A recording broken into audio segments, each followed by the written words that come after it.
Hello friends, welcome back to my channel. আবার একটা নতুন মিনি ব্লগ নিয়ে আমি চলে এসেছি। তো দেখতেই পাচ্ছ, এটা হচ্ছে শনিবারের ব্লগ। শনিবার আমি অফিসের জন্য বেরিয়ে পড়েছি, আর অফিস থেকে আমার শ্বশুরবাড়ি যাওয়ার কথা। তো ওই যে সকাল সকাল রেডি হয়ে একদম ব্যাগটা গুছিয়ে বেরিয়ে পড়েছি লাগেজটাকে নিয়ে। বেশি কিছু লাগেজ নিয়ে যাওয়ার নেই, ওখানে তো শাড়ি নাইটি সব কিছুই আছে, সব কিছুই পাওয়া যাবে। আর কিছু কিছু জিনিস যেগুলো বেসিক সেগুলো নিয়ে নিয়েছি। তো রিক্সায় করে বেরিয়ে পড়েছি ফার্স্টে।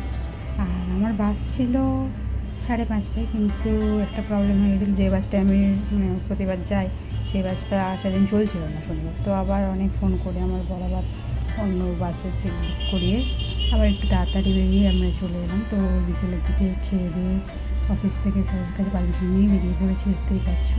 তো এই যে শীতলমোড় বাস স্ট্যান্ডে বসলাম। তারপর আমাদের আরামবাগ লাইনে দেখলাম একটা বাস গেল মায়াবতী। তো দেখে আমি ভিডিও করে রাখলাম একটু।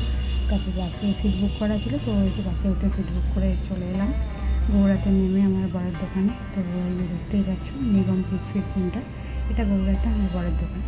ওই অ্যাকোয়ারিয়াম, রঙিন মাছ এইসব পাওয়া যায়, মাছের খাবার, গরুর খাবার সব কিছু পাওয়া যায়। তো তোমাদের সাথে একটু দেখা করিয়ে দিই। এটা হচ্ছে আমার বড়ের দোকানটা ততদিনের এটা একটা প্যারট। তো অনেক বড় সাইজটা দেখে বোঝা যাচ্ছে আমি ছবিতে, কিন্তু প্রচুর হিউজ হয়ে গেছে বড়। কিন্তু ও এটা বিক্রি করবে না, মানে আমার ওটাতে ইমোশন জড়িয়ে আছে যে আমার দোকানটা যতদিন ততদিনের মাছটা, তো বিক্রি করবে না, রেখে দিয়েছে। বাকি সব উইডো সব রকম মাছ আছে, দেখো কালারিং উইডো ছিল, ওখানে প্যারট আছে, অস্কার আছে, তারপরে এঞ্জেল আছে, আরও অনেক ধরনের মাছ আছে। তো দেখো তোমাদের কেমন লাগছে। আর কেউ যদি ওই এরিয়ার হয়ে থাকো, ঘাটাল আর গৌড়া সাইডের, তো তোমরা গিয়ে কিনতে পারো অবশ্যই। তো দেখতে থাকো এই যে।